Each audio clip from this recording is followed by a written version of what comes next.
Дорогие друзья, в этом видео расскажу, как приготовить вот такой обалденнейший, вкуснейший хлеб, который очень напоминает бородинский. Но это не классический рецепт бородинского хлеба.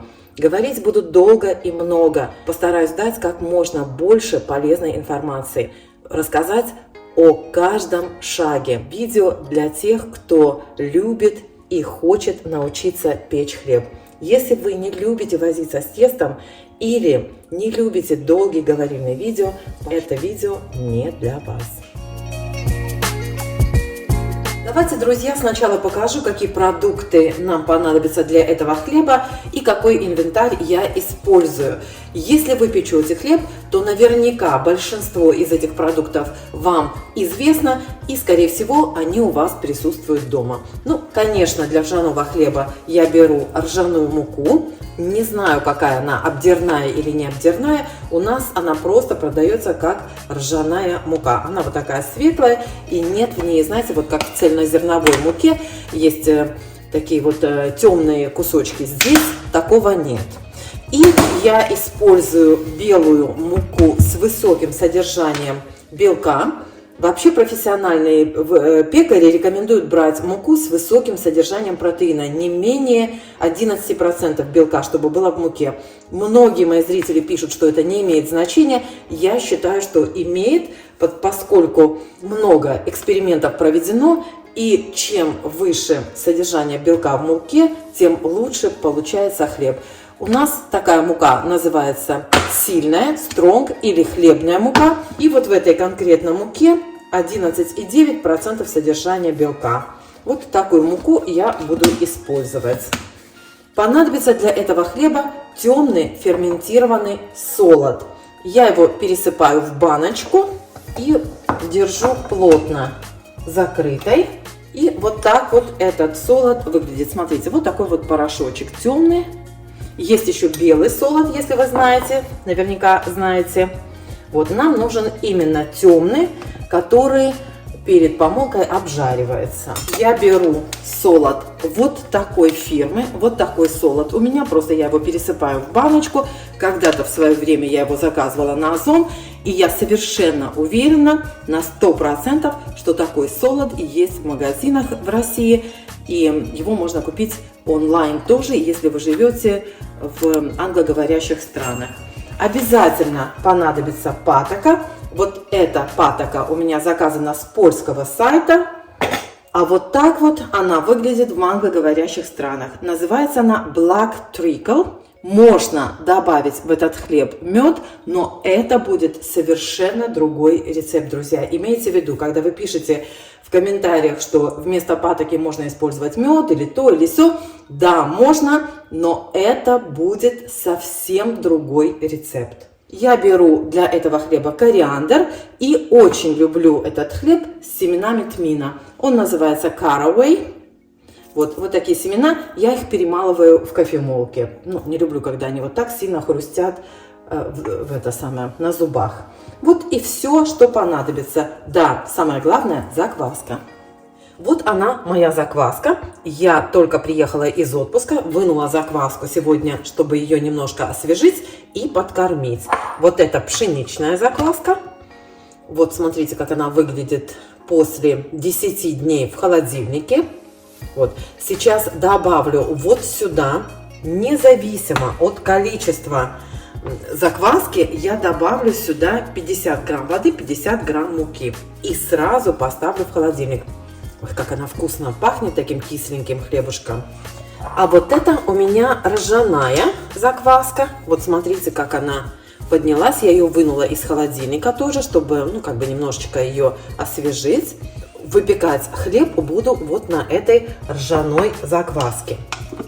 Инвентарь у меня очень простой. Обычная миска для замешивания теста. В ней я подкармлю закваску и в ней же буду замешивать тесто. Столовая ложка и вот такой термос, который я вам уже когда-то показывала. Это термос с широким горлышком. В нем очень удобно делать осахаривание муки и солода. В нем я разведу муку, солод, залью кипятком и оставлю на ночь под крышкой. И отлично проходит этот процесс.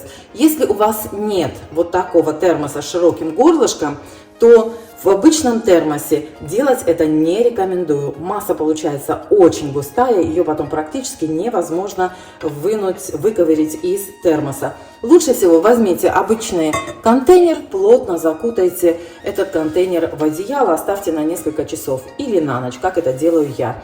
Еще у меня в каждом ведре, вот в каждом контейнере с мукой есть специальная кружечка. Не знаю, обратили ли вы внимание, если нет, то вот эта кружечка, я когда-то покупала контейнеры и к ним прилагалась вот такая кружка. Поэтому у меня их получилось очень много и я их положила в контейнеры с мукой. Эта кружка объемом 200 мл. В сегодняшнем рецепте мы с вами взвешивать ничего не будем, будем отмерять все вот таким стаканом или столовой ложкой. Вместо вот такой кружечки можно взять обычный стакан или чашку или кружку объемом 200 мл. Самое главное, чтобы вы все отмеривали одним и тем же стаканом. Ну, я буду муку отмеривать вот этими кружечками. Чтобы их не мочить, я буду использовать для воды мерный стакан. Вот и все, можно приступать. Столовой ложечкой набираю, слушайте, как вкусно закваска пахнет, просто обалденно. Вот беру 3 столовые ложки закваски ржаной. По весу, друзья, не спрашивайте, не могу вам именно для этого рецепта ничего не взвешиваю. У меня есть похожий рецепт, тоже хлеб очень напоминает бородинский. Я его просто, знаете как, я его упростила, этот рецепт, и делаю теперь без взвешивания. Вот и с вами делюсь вот таким, знаете как, упрощенным рецептом. Вот такая вот заквасочка, 3 столовых ложки. Эту сейчас подкормлю и сразу поставлю в холодильник. Добавляю сюда 200 мл воды, то есть вот такой один стакан, который вы меня уже видели, просто не хочу его, скажем так, мочить. И добавляю сюда 1 стакан белой муки. Вот, снимаю горку и добавляю пшеничную муку. Ржаная закваска, пшеничная мука, друзья. Если хотите полностью 100% ржаной хлеб, то этот рецепт не для вас, друзья. В этом рецепте я беру часть пшеничной муки, хорошенечко перемешиваю. Постарайтесь, чтобы было как можно меньше комочков. Они разойдутся в процессе, вот знаете, в процессе ферментирования комочки разойдутся. Но все равно, чем их меньше, тем лучше. Друзья, обратите внимание, что 200-граммовый стакан муки это не 200 грамм, это намного меньше. Вот, поэтому имейте в виду, что это не 200 грамм муки, это стакан 200-граммовый. Вот. Получается вот такая опара. Посмотрите, друзья, посмотрите, вот уже какое огромное количество пузырьков. Вот, видите, да, пузырьки появляются на поверхности и лопаются. Обалденно, смотрите, какая красота. Накрываю пленкой и ставлю в духовку просто подальше от сквозняка. Не обязательно в теплое место, можете на столе оставить. Единственное, что если у вас прям вот не совсем прям холодно-холодно, да, при комнатной температуре можете оставить. Я ставлю просто в духовку подальше от сквозняка. Теперь я буду заваривать ржаную муку с солодом и с кориандром. Я отмерила 300 мл воды и поставила вскипятить. Да? Значит, беру 3 столовые ложки, вот такие вот, смотрите, с небольшой горкой. Если будет чуть больше или чуть меньше, ничего страшного, друзья. Смотрите, вот так, 3 столовые ложки ржаной муки и 1 столовую ложку солода. 1 столовую ложку кориандра, вот такую большую, даже чуть побольше можно кориандра. Вот, все это хорошенечко перемешиваю. Вода у меня закипела. Вот смотрите, прям кипящей водой заливаю в термосе. 300 мл, повторяюсь, воды у меня. И теперь хорошенько перемешиваем. Лучше всего это делать лопаточкой, чтобы в углах термоса не осталось сухих как бы комочков муки. Вот так хорошенечко перемешиваем. Сейчас покажу вам. Вот смотрите. Блин, а как вам показать, что вам не видно? Все, друзья, хорошенечко перемешали. И закрываем термос на ночь. Так, все. Закрыли. И оставлю вот эту массу на ночь. Сегодня больше ничего делать не нужно, друзья. Если вы не любите возиться с тестом, если вы предпочитаете выпекать хлеб быстро на дрожжах, то можете выключать видео вот на этой стадии, потому что процесс будет достаточно долгий, хотя вашего активного участия в нем будет немного. Так что все, на сегодня все готово. Всем доброе утро, друзья! И сейчас я буду замешивать тесто. Вот она, опара. Посмотрите, как она выглядит. Видите? Это вот всю ночь простояла у меня опара. Еще раз повторяюсь, по времени, ну, знаете как, сколько простояла? У меня простояла, наверное, чуть больше 12 часов. Ничего страшного.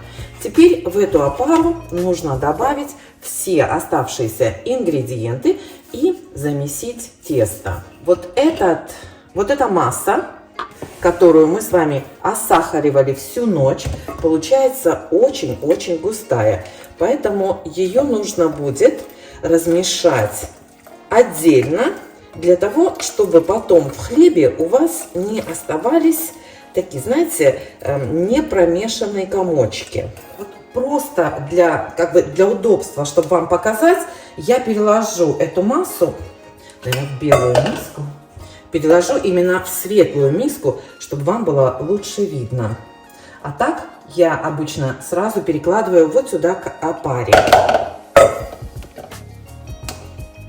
Видите, какая густая получается масса, что ее даже трудно вынуть из термоса. Если у вас термоса нет, друзья, ничего страшного. Сделайте это в обыкновенном контейнере. Теперь я взяла 100 мл кипятка и добавляю сюда 2 столовые ложки патоки.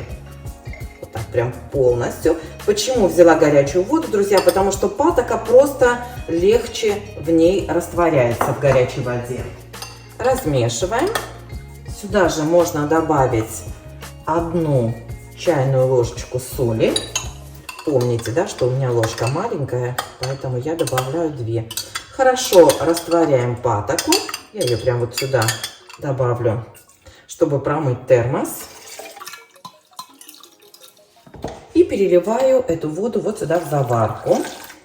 Эту заварку, друзья, нужно размешать так, чтобы она стала полностью однородной, чтобы не осталось потом непромешанных кусочков. Сделать это достаточно просто. Можно просто лопаткой. А еще легче, девочки, сделать вот таким миксером ручным. Смотрите, отлично размешивается.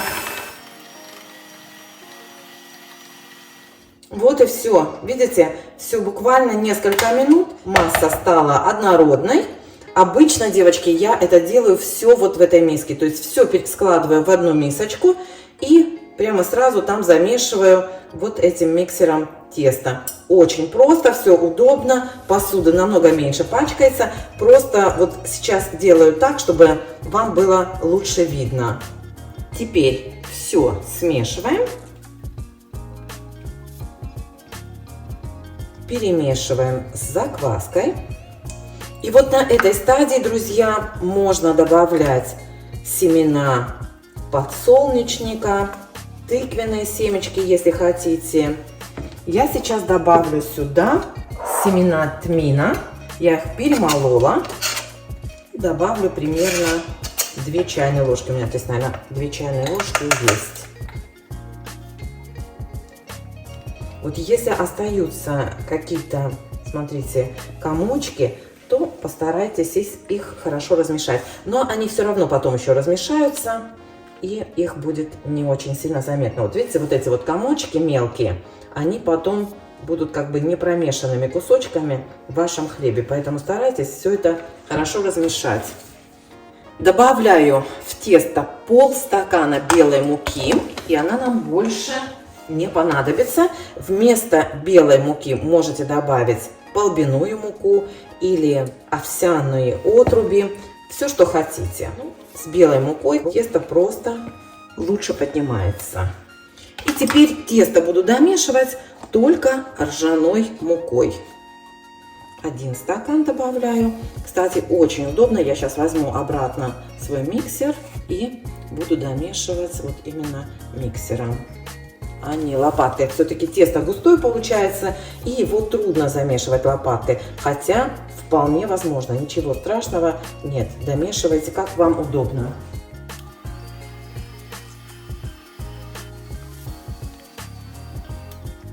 Так, добавляю еще полстакана муки, и этого будет вполне достаточно. Так, полстаканчика.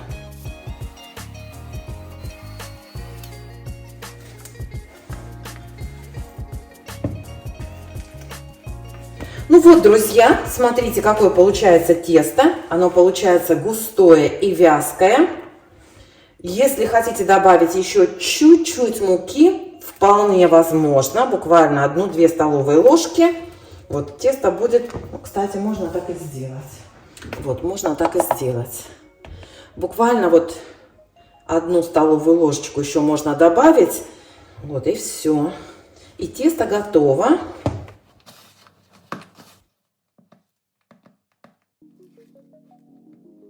Смотрите, все равно тесто будет густым и вязким, друзья. Вот сейчас его нужно переложить в форму, которую нужно смазать маслом. Буквально капельку. И выкладываем тесто до половины формы. Так, смотрите, чтобы нигде... Вот, видите, вот. Смотрите, чтобы, девчата, нигде не было вот таких непромешанных этих комочков теста, видите? Внимательно нужно смотреть. Тесто очень густое, поэтому всегда остается на дне, остается немножко муки. Тесто, кстати, все равно пузырится, я прям, вам не видно, к сожалению, а так вот прям заметно пузыри. Когда его поднимаешь, оно прям пышно-пышное. У меня, к сожалению, формы не очень большие, поэтому получается всегда 1 с половиночкой. Я вам в конце оставлю вес выпеченного хлеба, и вы тогда, друзья, пересчитывайте уже пропорции по своему, как бы на свою форму рассчитайте, потому что, видите, у меня формы небольшие, это, к сожалению... Те формы, например, что продаются здесь у нас, вот на Амазоне продаются формы для хлеба, они намного больше, чем вот моя самая большая форма. Поэтому вот этот рецепт рассчитан на большую форму, на большую буханку. Если у вас побольше формы, то можете взять полную, полную пропорцию. Ну вот, друзья, осталось только разровнять верх хлеба. Лучше всего это делать влажной лопаткой силиконовой, которой хлеб так не прилипает.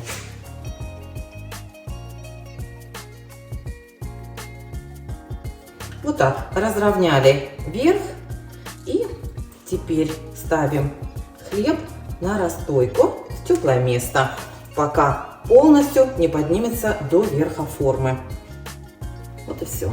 Кстати, друзья, всегда вытирайте край баночки, иначе крышка прилипает, подсыхает патока, крышка прилипает, ее потом очень трудно открыть. Все, разогреваю духовку до 50 градусов и поставлю туда хлеб. У нас просто прохладно уже. Ну вот, друзья, здесь у меня свалилась пленочка и хлеб немножко покрылся коркой. Видите, да? Вот, поэтому осторожненько. И чтобы не прилип, тоже осторожно смотрите, иначе он опадет. Вот.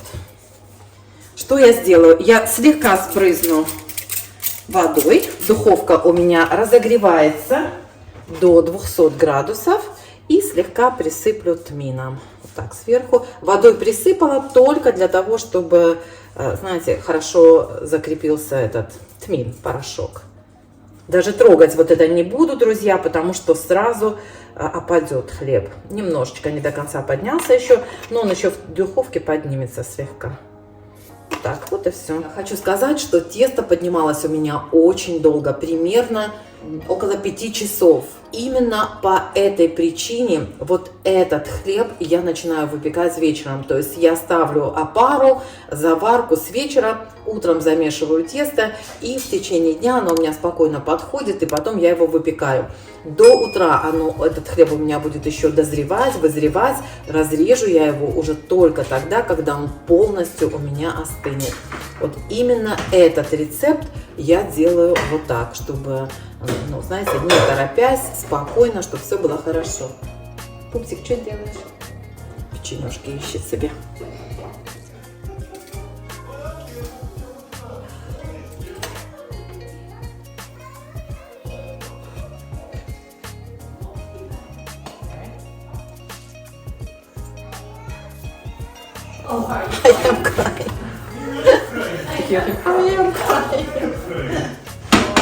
Зайчик.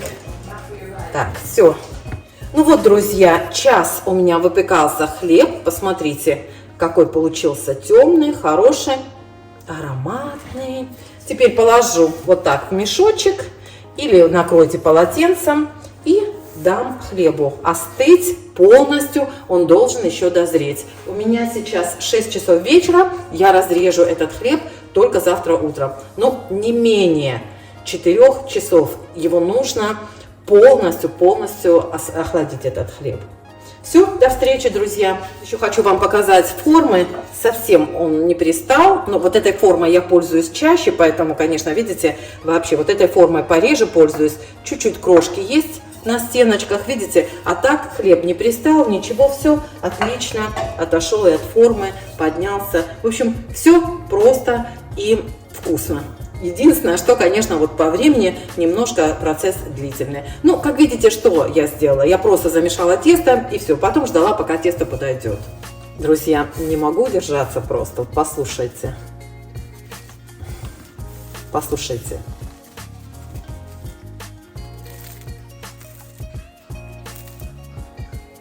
Просто прелесть, он еще теплый. Красота. Хлеб теплый, резать не будем пока. Всем доброе утро. Ну что, девчонки, давайте порежем хлеб и посмотрим, какой он у нас на разрезе. Аромат необыкновенный, друзья. Вот просто поверьте мне на слово, он пахнет как настоящий бородинский хлеб.